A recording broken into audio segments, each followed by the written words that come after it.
Hello. So karon grind ko o mag-crush ko sa mga mais. Yan yung mga mais.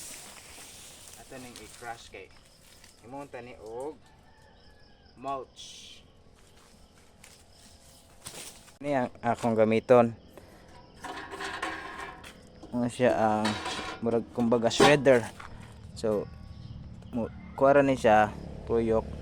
Na diri na ko ipaagi ang kanang mga stem. So kaniya ato nga gamit kuhaon kani mga mais nga gi-harvest punuan sa mais. Tara. So ako sa ning pundokon.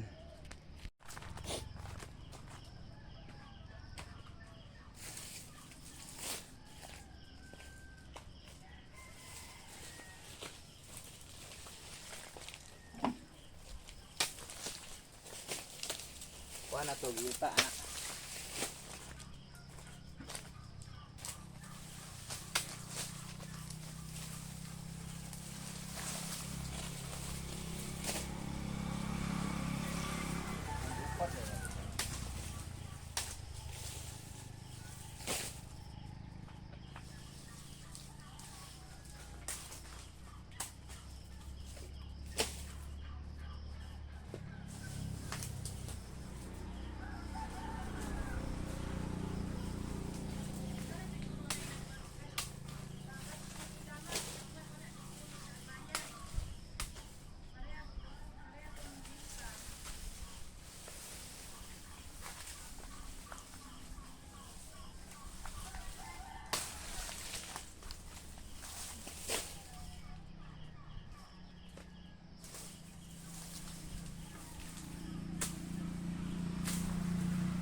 Ni, trial sa tani.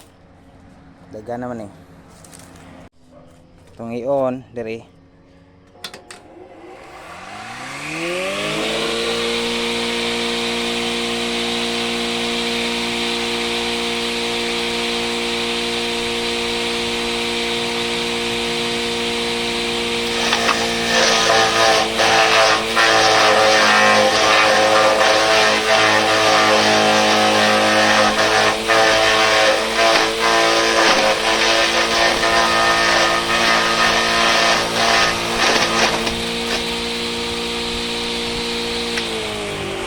So, nara, pino kay siya. Nindot ni siya pang mulch. Nara. Ni atong ipundok diri para fertilize sa tanom. Okay. Let's go.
So muna na siya iyang finished product. So fine. This is very good for mulching. So nakaproduce ta og tulo ka drum. Yan na pay daghang kuhaonon dito pohon. Yeah. Okay. For now, this is okay. See you next time.